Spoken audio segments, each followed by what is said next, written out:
Good afternoon, everyone, and welcome to today's webinar titled So You Want to Go to Graduate School? How to Make Your Application Stand Out to Faculty and Admission Counselors. We're happy to host this webinar for you today, hosted by Ithaca College Office of Alumni Relations. And my name is Gretchen Van Valen, so I'm really happy to welcome you to our presentation. Our presenter today is Alyssa Orlando from the class of 2014, who is the Graduate Admission Counselor at Merrimack College. In today's webinar, Alyssa will share tips and tricks on applying to graduate school and how to make your application stand out to faculty and admission counselors. We are recording today's webinar, so we will send you a link to the recording along with a copy of Alyssa's PowerPoint presentation within a few days after. So without much further ado, I'm very happy to introduce to you Alyssa Orlando. Thank you so much for being here today, and I hand it over to you, Alyssa. Welcome. Thank you, Gretchen. I hope everybody can hear me. As Gretchen said, my name is Alyssa Orlando. I graduated from IC in the class of 2014 from the Park School of Communications with a major in journalism. And I am happy to be presenting to you about grad school today.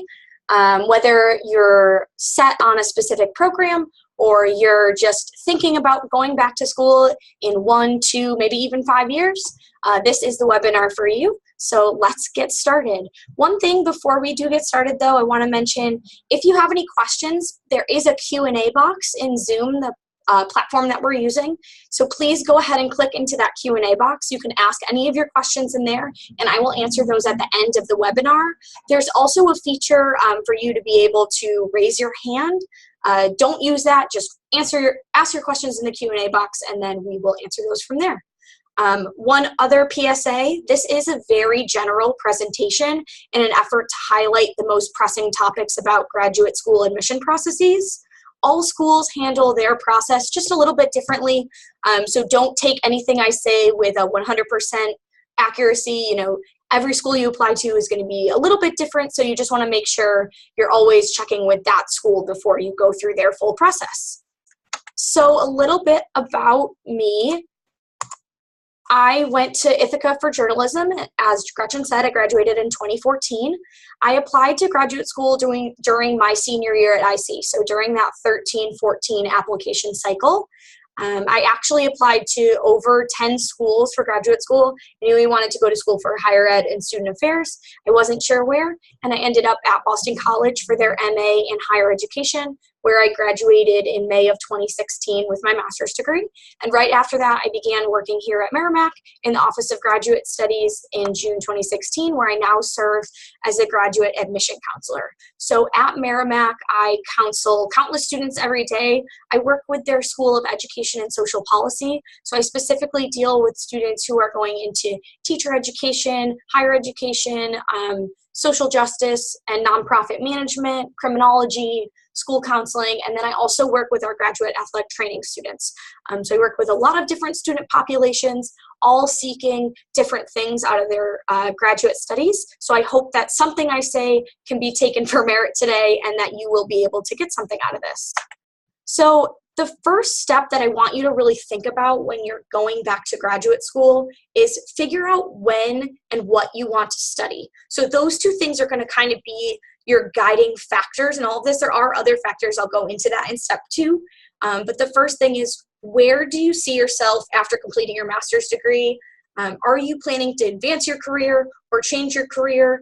Will you do a national search or a more local search? So are you going to leave your town, or are you going to stay local to your area? How are you going to finance your education? And what other factors would prohibit you from getting your degree? So figuring out when and what you want to study is really important. And then once you've done that, asking yourself these questions is really going to help you narrow down where you're going to be studying, what kinds of things you think you're going back to school for. I like to ask students when I'm counseling them, if you're not sure what you're going to study, it might be time to think about, is graduate school the right next step? Because obviously, you know, many of us still are paying off our student loans from our undergraduate studies. So taking on more finances from a graduate school education when you're not sure exactly what you want to study is probably not the best step. So really narrowing down, okay, where do I see myself after completing my master's degree? If I'm an accountant, for instance, and I went to school for accounting, I know that I'm going to need my master's degree in accounting to become a certified public accountant. So when I go to graduate school, I see myself becoming a CPA right after school. So I'm advancing my career, and this next step is specifically going to help me do that. So utilize some of these questions as you kind of think about, okay, where am I going? What am I going to be using this for? And how am I going to finance this specific degree? Step 2, do a search.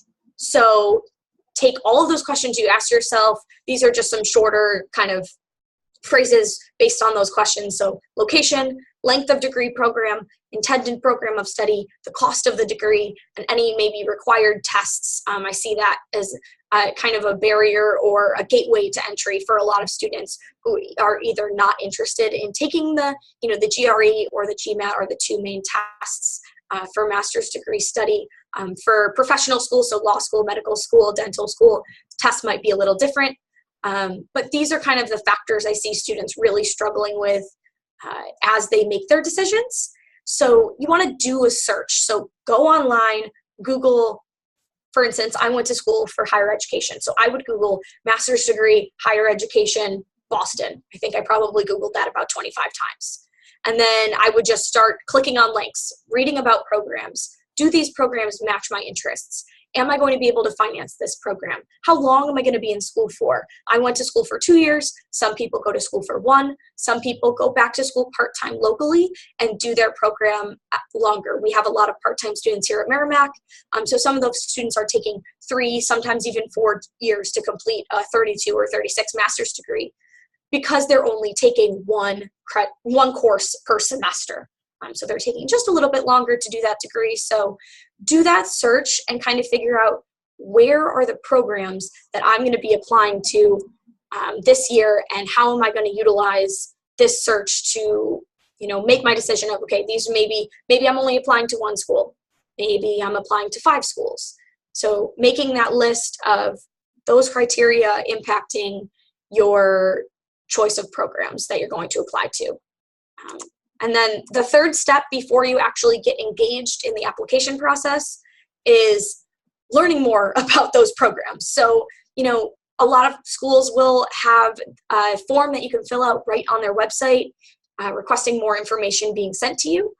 So you can fill that out, and you'll probably get at least an email, if not also a package in the mail within 1 to 2 weeks mail, probably instantly with email. You can send the office or program an email requesting more information about that program. So a lot of schools either will house their admission department directly within the school's administrative offices. And then other schools like Merrimack, we house all of our admission department within the Office of Graduate Studies while the programs are still housed in those academic schools. So figure out, based on your research that you've already done, based on step 2, figure out who the best person for you to be contacting is and send them an email requesting more information. You can also pick up the phone. I know a lot of people don't like to do that nowadays, but I sit next to my phone all day. So if somebody calls me, I pick it up and I answer it. And I talk to the person who's on the other end. So picking up the phone is a great resource, whereas if somebody sends me an email, I might be in a meeting, I might be away from my computer, I might be on the phone with someone else, so I'm not able to respond to you right away. I try to respond to emails within 24 hours. I know a lot of other admission offices do the same. So you're most likely going to get a pretty quick response, but picking up the phone is a great resource to be able to speak to the specific program counselor that is going to be able to help you apply to the program, rather than maybe getting passed along, forwarded it through your email from the first person you emailed all the way to the correct person that you're supposed to be speaking to. And finally, I want you to think about really utilizing those admissions staff for the program or programs that you're applying to as a resource and as allies in this application process. My entire job is to help people apply to graduate school. It's all I do all day. I recruit students, and then I help students directly through the process. So every school has staff that are able to assist you with their specific application process. And I talk to students about, what is the best way to go about doing your application? Who are the best people that you should be contacting for your letters of reference? Those people who work at those institutions know their processes like the back of their hand. So really utilizing them, whether that's via email, via phone, going into their office and setting up a meeting with them, but utilizing them as a resource so that you can create that strong application package, because those admission staff know what their faculty like. They know what their faculty want to see in applications. And sometimes even an application comes into me, and even before I pass it along to the faculty, send it right back to the student and I say, this really isn't something that the faculty are going to want to see. Could you please think about asking another reference, adding something else to your application to make it stronger? Because we want to help as many students as possible. That's our goal. That's why we're here. So utilizing those staff is a really great help. All right. So next I'm going to go into the main application components. These are general application components for every school. They do vary based on institution, based on program selection, whether or not you're going back for a master's, a doctoral degree, or a professional degree. That would be those law, medical, dental, veterinarian, those types of degrees. So again, take this with a grain of salt, but I'm going to go over usually what are considered the main application components. So the first step is the transcript. So you're going to want to have an official transcript from every institution that you received credit from sent directly to the school that you're applying to.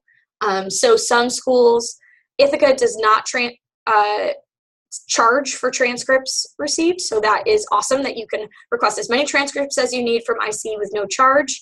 But I know a lot of other schools, so if you attended another school before or after IC, you may have to pay for each transcript you get sent. Schools now are either sending those transcripts between institutions via mail or via electronic delivery service. So I know that I got my IC transcript, I think probably 6 months ago, sent to me via mail. They may do electronic delivery service now, and then your other schools may do electronic delivery service now as well. So really check with the schools you've attended to see how you are able to request your transcript. Usually you request your transcript from the registrar's office. Sometimes in other institutions it can be housed in another office, but most often you're going to go to the registrar's office at IC and you're going to say, hey, I need to request my transcript. How do I do that? Fill out a form, and then Ithaca will send your transcript to the school or schools that you're applying to. This is really important that you don't try to send a copy, that you don't try to send, if you're still at IC in your senior year, that you don't try to send a screenshot from Homework Connect, because those are not considered official copies. And those applications do get held up in decision-making processes. They also take time to be sent via mail. So think about that when you're requesting your transcript. The next up is something I think most people kind of stress out about, is the personal statement or the statement of purpose, depending on where you're applying to. So the personal statement, for our personal statement requirement, we require between 500 and 1,000 words. Some schools it might be a little bit longer, but usually 500 to 1,000 is the average length of the personal statement. And what that personal statement, I like to tell students when I'm counseling them that there's, I would say, 3 parts to the personal statement. The first part is where you're coming from. So what did you do in your background? Where did you do your undergraduate institution? What did you study? What were you involved with? Where did you work? Then focusing on where you are now. So what are you doing now in your professional life? Whether that's working and going to school somewhere else, or just volunteering maybe. And then where you see yourself going after the completion of that specific degree. So making sure your personal statement is tailored to that individual institution is extremely important. I cannot tell you the amount of times that I receive a personal statement from someone with another institution's name in the general statement. That to me is a huge red flag that you don't care about your application to my institution. And I know a lot of other admission counselors feel the same way. So really making sure that that personal statement is just like if you were applying to a job and you were writing a cover letter. This is basically your cover letter to graduate school. Why do you want to come here? Why, for my students, why Merrimack? Why this MED in higher education program? You could go 100 other places. Why here? So that should really be highlighted at the end of your personal statement. Another thing to think about in your personal statement is if you had maybe, excuse me, if you had a lower GPA, usually we say lower than a 3.0, maybe explaining that, why your grades might not have been as good as you wanted them to be if you majored in something that is not related to what you are trying to apply to now, outlining that so that admission counselors can see that and pass those notes on to faculty as well, because we do speak with the faculty review committees. Sometimes we're on the faculty review committees, so making that very clear in your personal statement. The next thing is the resume. So this should be an easy document for you all to obtain. You should already have a resume. If you don't, log off the call once you're done and make yourself a resume. This should be a document that you're able to upload to your application right away. So it should just highlight your previous education, your current and previous work experience, any relevant volunteer experience, and then any relevant awards, scholarships, grants, that type of thing. If you're applying to a doctoral program, elevating that education and relevant awards, scholarships, grants is probably more applicable. Whereas if you're applying to a master's degree program, maybe that program requires 2 to 3 years of work experience before you can apply. So moving that to the top of your resume might be a better fit for you. So just playing with that, but this should be a document that you already have and can just kind of quickly customize to the application that you're applying to and upload it right away. The last thing that most, if not all, schools require are letters of recommendation. So for my application, we require 2 letters of recommendation, one from a professional reference. We strongly recommend that you get a supervisory reference, meaning from your boss or your former boss or your boss's boss. And then the second being an academic reference. Now, we do have a lot of students that apply to my programs that are maybe 6 or 9 years out of school. So if you are very far out of your undergraduate degree and you haven't gone back to school since then, it's okay to have 2 professional references. But again, that's one of those things where I would say check with that individual program. I have students ask me all the time, hey, I've been out of school since 2010. Do I have to get a letter of recommendation from my professor at Ithaca? I don't know any of them anymore. Yes, that's totally fine. You're able to utilize 2 professional references, but just really making sure that those letters of recommendation speak to your ability to perform at the graduate level academically. Because I mean, most students, if you're going back to graduate school, you're either going to be working part-time or working for the institution or interning. So you will be working, but ideally you're going back to school. So you're going to be in classes. Some students might be in classes 4 days a week, just depends on the program, but making sure that those letters of recommendation really say, hey, student X is going to be able to perform very highly in your institution's courses. I recommend them fully to study at the graduate level and receive a master's degree from you.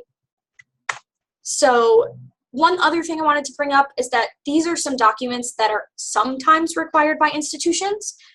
Test scores, obviously we talked about that a little bit. So GRE, GMAT, LSAT, other scores that might be required by individual programs. Some teacher education programs require the specific state's licensure tests before you can be admitted into the program. A lot of schools now are not requiring admission tests for entry. So again, just check with those schools, but that's why I offer that suggestion of making your list of schools before you even take a test, because a lot of times you might apply to 5 schools having already taken the GRE and realize that none of those schools require that as a requirement on their application. So just making sure that you're only taking tests as necessary. Obviously, those are extra expenses. You don't need to spend the money if you don't have to take the test. A writing sample, some programs do require you to submit a writing sample with your application. This could be a sample from your undergraduate work if you're close to being out of your undergraduate or just a few years out.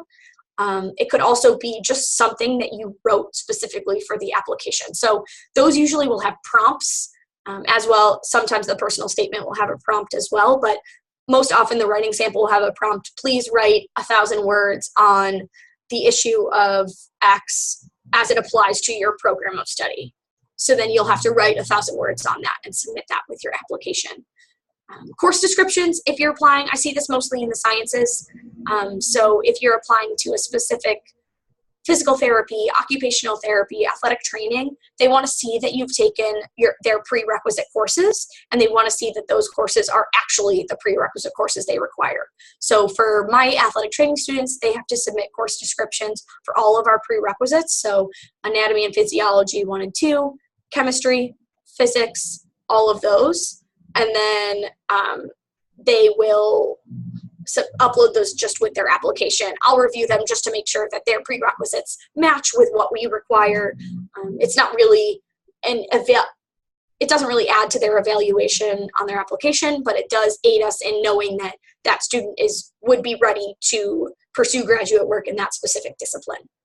Some programs do require an interview, so you will always want to check on that. We do require interviews for several of our programs here, mostly our programs in counseling, just because the program directors and faculty like to have that face-to-face interaction with you. And a lot of doctoral programs, as well as professional school programs, will require interviews. So that's just going to depend on the specific discipline you're applying to and where you're applying to school. Again, those can all usually be found on the institution's application checklist. So you'll want to make sure that you have all of those ready when you're starting the application process to say, okay, if I have a deadline of December 1st, their interviews are going to be in January. So I know that with work, I need to block out these days in case I get asked to interview for the program. The last sometimes required document, not really a document, but an application fee. A lot of schools still do require application fees. My programs do not, but I know that a lot of other schools do. That's something you want to take into consideration in that finances section to be able to say, okay, the finances are there for me to be able to apply to 4 schools only. Some people will be able to apply to some programs that have fee waivers. So checking in with programs to see if those are available for students maybe with a certain income level who are trying to go back to school to raise that income level. Again, something to discuss with those specific programs that you're applying to. So how can we make this process less stressful? I just told you probably 55 different things on what you're going to need to do in order to get into a master's or doctorate level program. So how can we make this less stressful? Biggest thing I can stress, make sure you prepare in advance. If your program requires additional materials like test scores or prerequisite courses, those should be completed before you start your application with the institution. I see this very often. A student will start their application. I'll reach out, say, hello, my name is Alyssa Orlando. I work for Merrimack College. I'm really excited you applied to X program. We do require the following things for our application, including in Massachusetts, it's called the MTEL, the test for teacher licensure. We require this test for your specific program. And the student will respond and say, oh, I haven't taken that test, but I want to begin applying in the spring semester. It's really challenging for a student to be able to take, pass, and receive scores on a test before a certain deadline. So making sure you've gotten all of that out of the way. If you know you're going to go into a discipline where it requires a test score or those prerequisite courses, make sure that you have those done before you start worrying about the application process. I would say I usually ask students to give themselves a year, if they don't already have all of that done, to be able to do that and then start the application process the next year, because graduate school will always be there. So like I just said, don't wait until the last minute, because some schools do have very strict deadlines. One thing I should mention, and I didn't bring it up earlier, is the difference between programs that have deadlines and programs that have rolling admission. So I work at a school that has rolling admission, which means that we accept students basically year-round, and we offer different start terms for almost every program. So we don't have a strict December 1st deadline for the next year's fall admission. So right now we are accepting students for our spring semester admission, and our application deadline is not until January for that. So students who apply to rolling admission schools might receive deadlines within 2 or 3 weeks from the date that their application is submitted and totally complete. But some schools do have very strict deadlines. So make sure you're checking in with those schools. Don't wait until the last minute to finish your application there, because we all know that if we decide to wait on something, then that means that something is obviously going to go wrong. Next, do read all of the application requirements on the institution's website before beginning your application. Again, just reiterating, making sure you know how to get your transcripts, you have a resume ready, you're ready to write your personal statement, you have those recommenders on hand, they know you're applying to graduate school, they know they're going to get asked to upload or write recommendation forms for you. And then don't be afraid to call or email if you have a question. So the people on the other side of the computer and phone are seriously here to help you with the entire process. So we want to make sure you have the best experience possible, and that goes for every institution. So don't be afraid to call or email, even if the question you have seems silly. And you can email us 6 times. We'll still respond every time. We are here to help. How can I help you? Please let me know if you have other questions. So again, don't be afraid to call or email those schools if you're confused about something that's on their website. Sometimes students even point things out to us that we don't know that are on the website. So it's a good refresher for us to say, oh, a student doesn't think this is worded appropriately, or it's confusing to 3 students in the last 5 days. We should probably change that. So that is also helpful for us on the other end. Last, less stressful slide. Do give yourself at least 1 week before the deadline to have everything processed and submitted to the school, because mail does not get delivered overnight. I don't know if that's a shocker to anyone, but mail takes time. It also depends on holidays, depends on weekends, depends on, we've seen a lot of natural disasters in the last couple of weeks. Definitely gets stopped for that. So give yourself at least a week to say, okay, my deadline is December 1st. I'm going to have everything submitted by November 22nd. I don't think that's a week, but you know what I mean. Don't think that if you submit your document on November 30th that it is going to be there by December 1st, because it might not be. And if it's not, and the school does have a very strict deadline, then your application will not be considered, regardless of if you've paid the application fee, regardless of if everything else is submitted. You still might not be able to be evaluated for that academic year. And if you have put in all of that work just to be able to not get your application reviewed, that is not a fun feeling. So giving yourself at least a week just to make sure that everything's processed, submitted to the school, you are not stressed, and you are ready to hear back to see if you have completed your application and if you were selected for admission to that specific school. Those are all the things that I have right now. We do have a couple questions in the Q&A, so I'm going to go over those. What would be a tip for low GREs but all other credentials are good? So GPA, letters of reference, etc. That's definitely a good question, and I know that's something I asked. I did take the GRE when I went to school, and I was very nervous about, I don't know if my GRE is going to be good enough. I would say you can certainly ask the program if they have like a mean GPA or mean GRE score. Most likely they're going to tell you that they don't, and that's just because most schools holistically review program or applications to their programs, meaning that they take all factors into consideration. So that is one tip, is that schools do look at the whole package. And then just in terms of all other credentials are good, if you do think that the GRE is going to be a prohibitive factor on your application, you're welcome to write that in your personal statement. I understand that I am applying to an engineering program and my math section on my GRE might be a little low. So you can explain that. I don't think that that is really going to be a prohibitive factor on many schools' applications. I would not say that it is. What do you think about a GPA of 3.5 for vocal performance? How important is the GPA for music schools, if you know? So I'll start this off by saying that I've never worked at a music school, so I'm not entirely sure. I do have colleagues that work at music schools, however, and I know that a lot of their application process is based on their audition process, obviously, if you're going to school for vocal performance.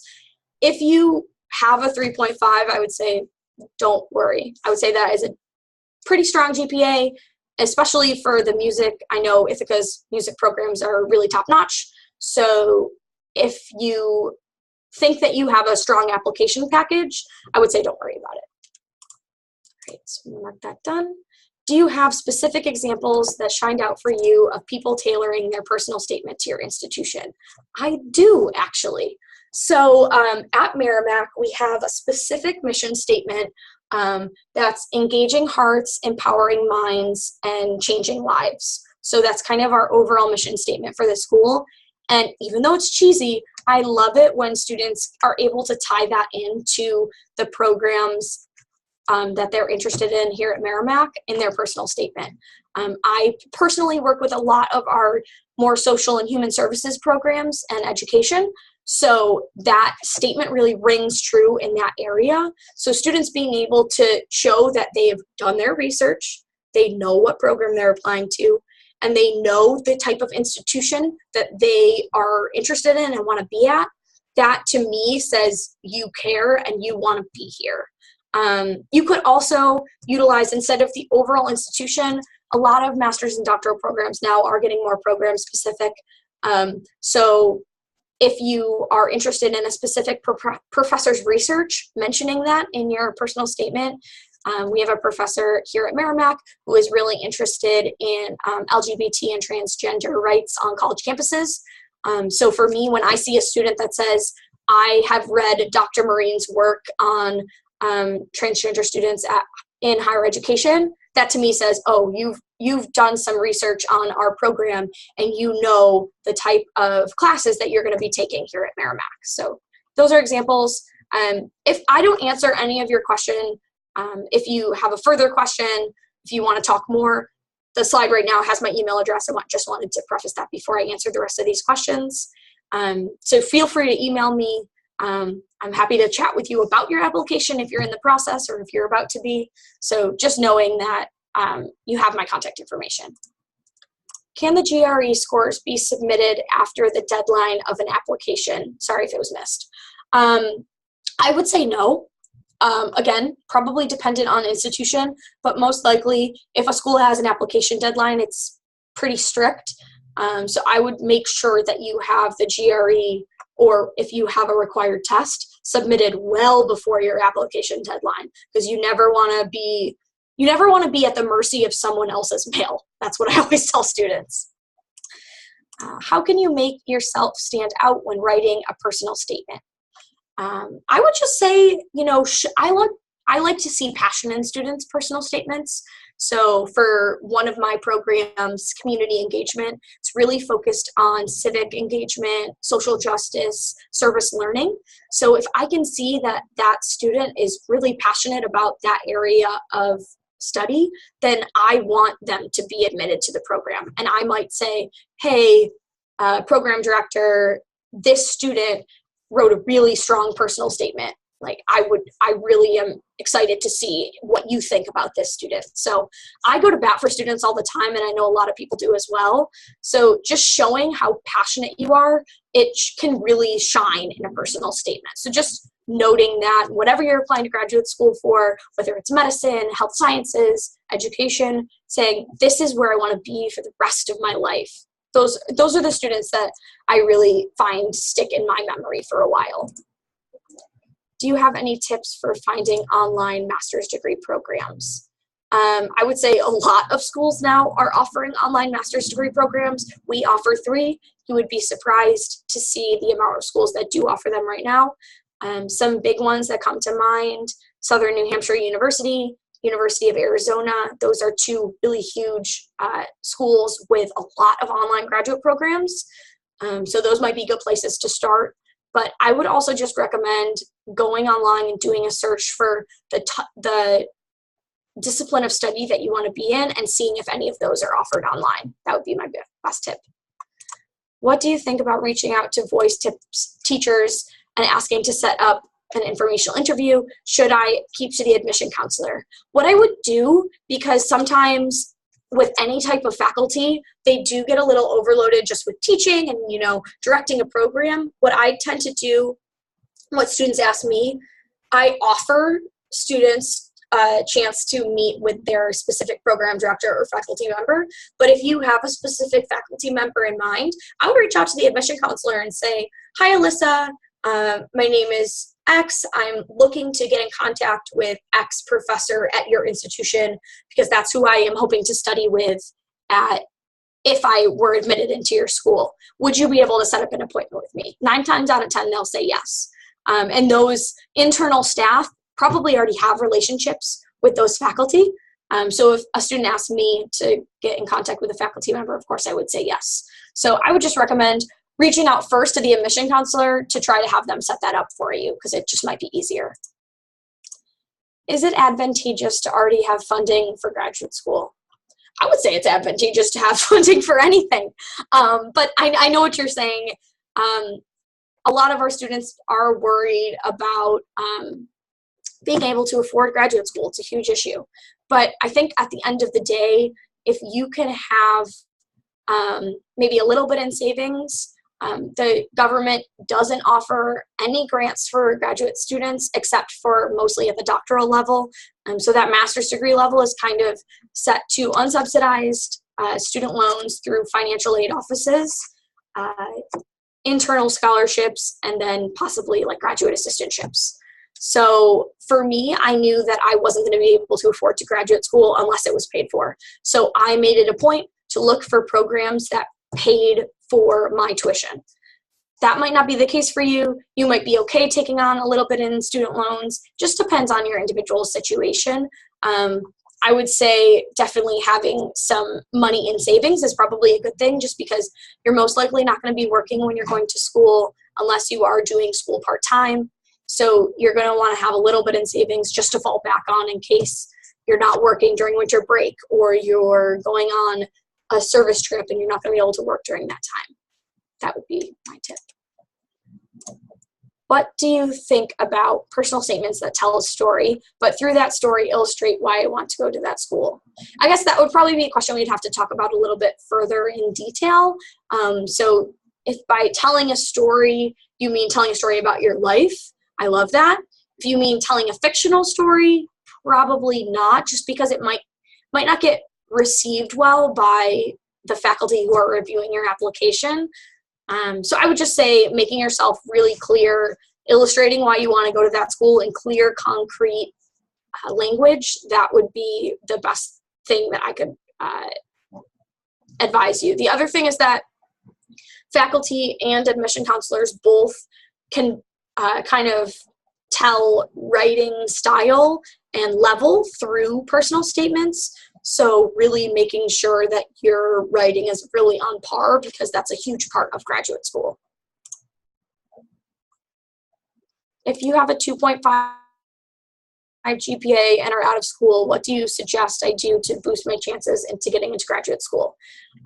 If you are going into a program that has prerequisite courses, take those at community colleges where they are much more affordable. You are able to really buckle down and study. You could also just take extra courses to boost your GPA. We do recalculate GPAs, so if you went to school for 4 years at one school and had a 2.7, and then you did a year of just GPA boosting courses, we do recalculate that into your GPA. So something to take into consideration.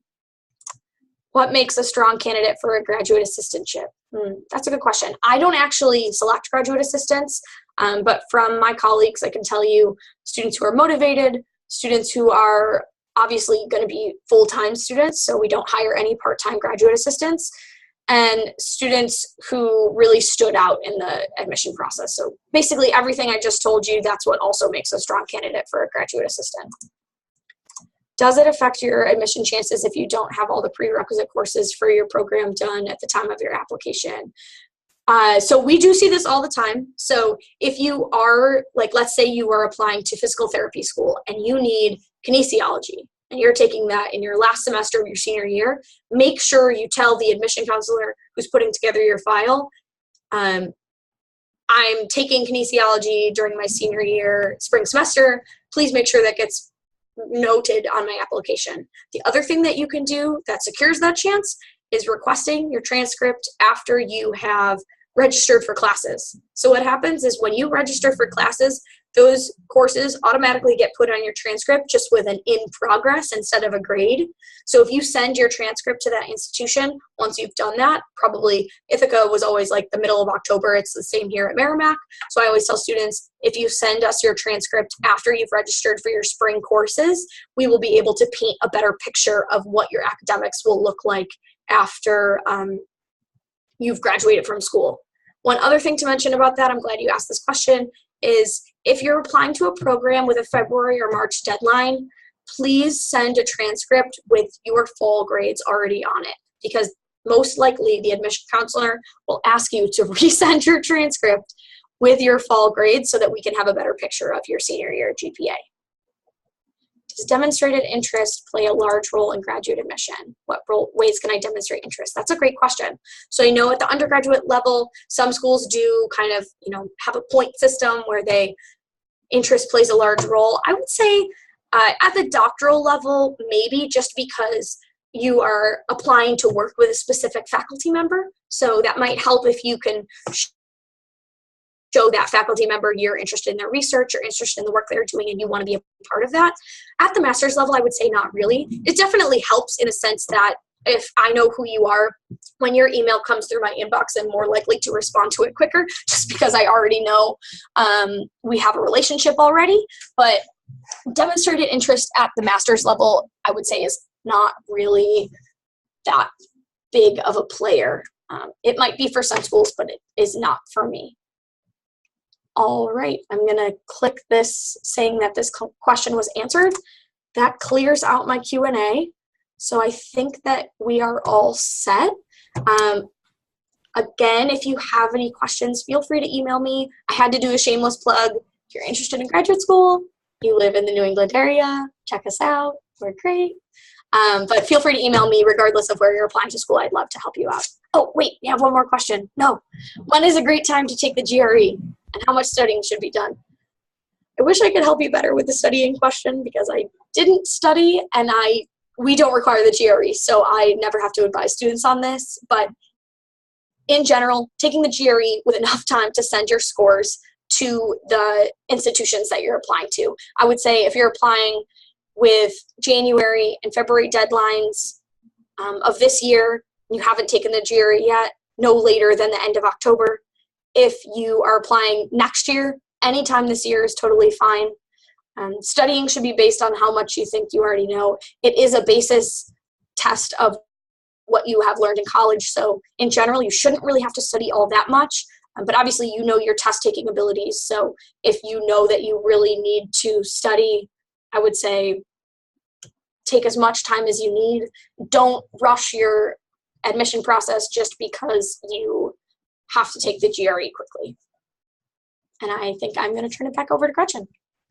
Alyssa, thank you so much. This was really, really informational, at least I know for me, and I hope it was the same with the rest of the audience. I, too, actually got my master's degree, and had I known all of this when I was going into it back when I did that a long time ago, I would have so appreciated it. So I'm very pleased and very happy and very thankful for the information you shared. I'd really like to thank everybody for being here today. As Alyssa said, if you have any questions regarding the information that was shared in the webinar, please feel free to reach out to Alyssa directly. And as I mentioned in the beginning, we will send you a copy of Alyssa's PowerPoint along with a link to the recording of this webinar within the next few days. So again, thank you so much, Alyssa. I really enjoyed it. And thank you to everybody for being here today. And I hope you all have a wonderful rest of the week. Thank you, Gretchen. Have a great day, everybody.